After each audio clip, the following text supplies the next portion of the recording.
So when you're asked to be on a low carb diet or a low carbohydrate diet, do you understand what that means? A low carbohydrate diet obviously limits the amount of carbohydrates you take in a day. And remember that we are not saying a no carb diet, but a low carb diet.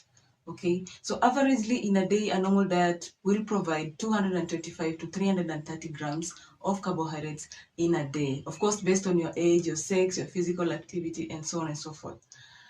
But a low carb diet will provide about 130 grams or less of carbohydrates in a day, of course, with emphasis to healthy sources of carbohydrates, healthy sources of fat, and healthy sources of proteins.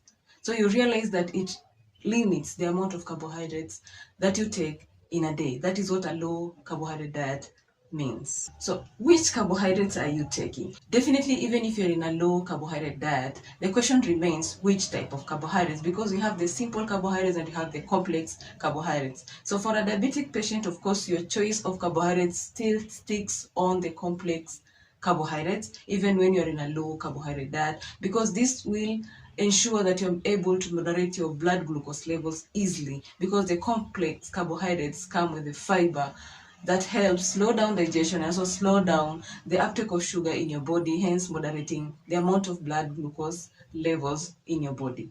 So how will a low carbohydrate diet help a patient with diabetes? Definitely, when you're talking about low carbohydrates, we are talking about less glucose. And definitely when there is less glucose, that means there's not so much sugar spikes, there's not so much hypoglycemia, because there's less glucose getting into your body, so you're able to moderate your blood glucose levels at a normal range. That is how a low carbohydrate will help a patient with diabetes.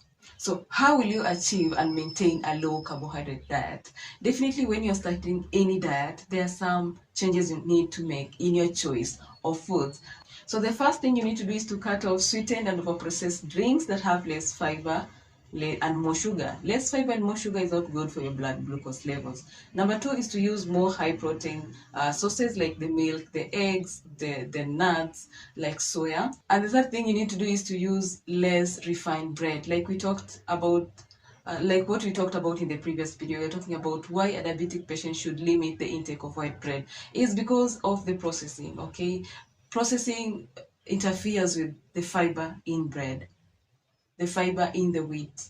And therefore, when you take more refined bread, you're only introducing so much simple sugars into your system. Another thing is to eat at home. When you eat at home, you're able to monitor how much carbohydrates you're taking. And the last thing to do is to choose low carb snacks. Low carb snacks, okay? Snacking on chips, the sodas, the refined drinks is not going to help you with diabetes. So when you're starting a low carb diet, these are some of the things you need to cut off, because these are the things that contain so much carbohydrates. And for you to achieve a low carb diet, then definitely you need to cut them off.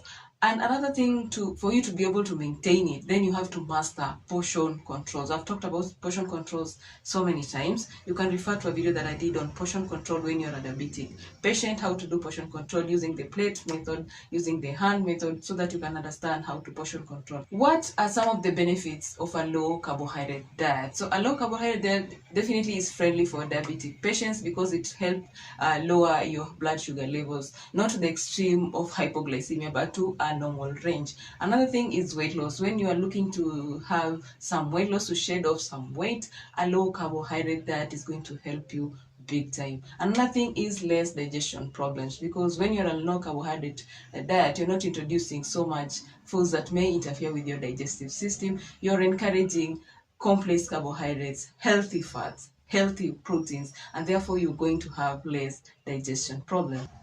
And the fourth thing is, eventually when you achieve a healthy weight, you're able to prevent your risk to very many other cardiovascular diseases like high blood pressure, heart problems, and eventually preventing heart attack and even stroke.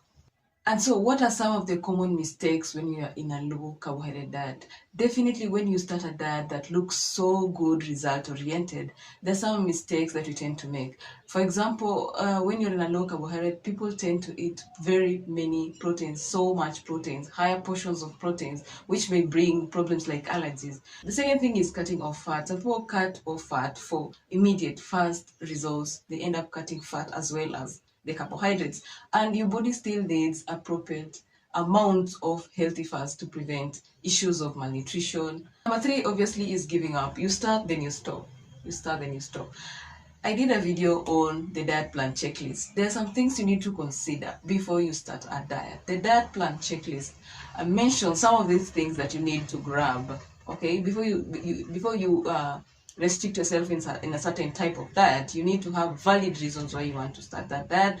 Don't do it just because every other person is doing. Know your body requirements, how many calories you need in a day, how much you need to limit, how much you need to add, so that you don't have to suffer from malnutrition and nutrient deficiencies.